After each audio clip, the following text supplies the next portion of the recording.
Hello. This book contains a piece of my heart. It's my most recent novel. I hope you've read it.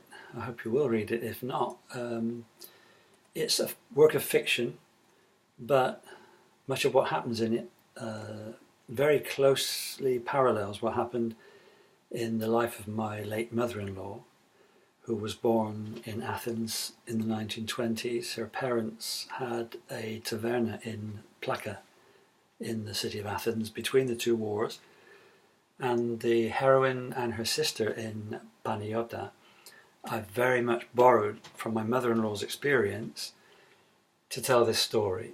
So although this is, as I said, a work of fiction, it's entirely feasible if you get to the twists in the plot and you think, oh, well, I don't know.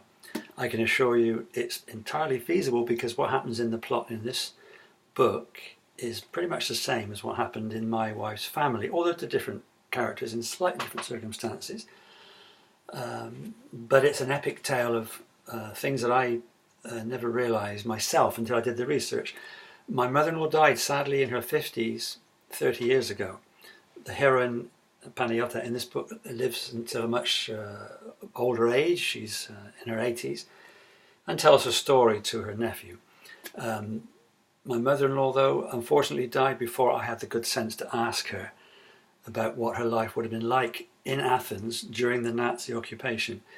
So I did the research to create this book, and that's why this story contains a very huge piece of my heart, because it reflects very, very accurately, if you like, the events in my own wife's family. So if you haven't read Panayiota, I can only ask that you give it a go, and I hope you enjoy it if you do so. Thank you.